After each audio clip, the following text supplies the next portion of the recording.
Okay, ayan mga field investors, ito naman ngayon ang Danesa actual turnover. Yun. So kanina yun yung dress up unit, no? Pinakita natin sa isang video yun. So ito naman yung pinaka-actual natin. So mapapansin natin 60 square meters ito, minimum lot to.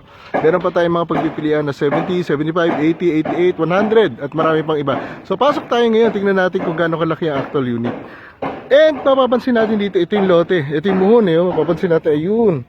Yun ang muhon. So ibig sabihin, from there, doon sa electric post, no? From there hanggang dito sa muhon, 60 square meters siya. Malaki pa rin, no? Laki pa rin siya, ah. May space pa sa gilid, kung tutuusin, no? Maganda, may space pa siya. Tapos may garden ka pa sa harap. Normally naman kasi 3 meters yan. 3 meters sa harap. Tapos sa gilid, normally 2 meters. So, pasok tayo sa loob. Yan, boost ba yan? Ganda.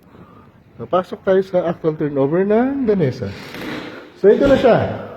Mapapansin natin yung flooring niya, plain cement finish, para nga makapili pa yung ating mga kliyente na tiles na gusto nila. So, diniscount na yun yung Field Invest. Malinis naman yan, no? So, finish na siya. All you have to do is put vinyl, granite, whatever, kung ano yung mapipili natin. No? So, may outlets na siya. Ito na rin yung ating circuit breaker. At ito kasama na rin yung lababo. So, yung kitchen stainless sink, no? Sa ilalim naman, pwede natin lagyan ng konting pinto. Makikita niyo sa, sa dress-up unit, ang ganda na pagkakagawa. So, yan siya. May outlet din dito. Tapos, ito yung ating pinaka, ceiling, no? Slab na kasi yan eh, kaya maganda dyan, malinis na, mataas siya, high ceiling, oh.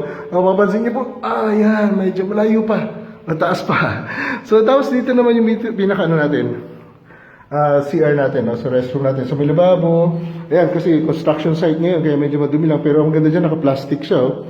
Naka-plastic siya para pagtanggal, madaling linisin, malinis siya, pag turnover. Tapos ito yung shower, gripo. Tapos punta tayo dito sa likod. Tignan natin, ay nakasarado. So okay lang, kasi doon naman sa model unit nakita yan, malaki pa yung space. So yun, walang edit, walang cut ito. So yan, makikita nyo po yung pinaka rin, no? Ongoing construction, boost by siya. So yun, hindi lang nakabukas yung pinto. So dito, ito na yung pinaka area niya. By the way, meron naman kasi tayong model unit, makikita nyo kung paano siya ayusin. Pero ang ganda, very efficient to. Sa murang halaga, napakaganda. Sa affordable na halaga, maganda ang ating bahay. So ito siya, mapapansin nyo ang ating steps, concrete and bakal. So ito na siya. Akit tayo sa taas. Ito yung pinaka-model unit, yung pinaka-actual natin turnover. Sa taas, ayan ang taas ng ceiling, no? Mapapansin nyo, bakal siya lahat. So, pwede nyo po pang gamitin yung area na to, kung tutuusin. Imbis na magkisame kayo dyan, pwede pa ganun, no? Ididikit nyo yung kisame pa ganun. Para nga naman magamit nyo pa tong area na to. Either mezzanine ba yan, cute na kung nalagyan mo mezzanine, or mga cabinets, whatever. Or simply high ceiling siya. So, ito yung taas. Sa dress-up unit naman kasi makikita nyo, kasyang-kasya talaga yung 2 bedrooms dito. So yan, ganun din, plain cement finish din para makatipid din tayo at makapili pa tayo ng magandang tiles natin. So yan siya. Yan, may slab pa dyan, no? Kaya pwede nyo rin gamitin CR pagdating na araw. At saka pwede mo rin extend. Actually, ito pwede nyo gamitin ito na extension. Gawin mo sliding door to. Tapos dito sa area na to, pwede mo lagyan ng balcony. Hanggang dun. Kasi hanggang dun pa yung hanggang dun sa lagpas pa sa puno dito.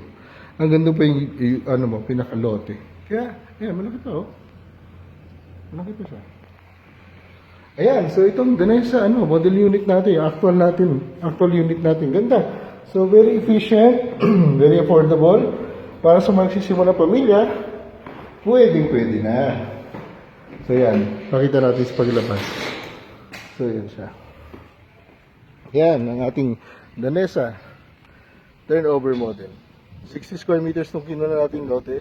37.30 yung floor area at expandable pa yung kagandahan. Pwede pang expand yung bahay. Lalaki pa yan.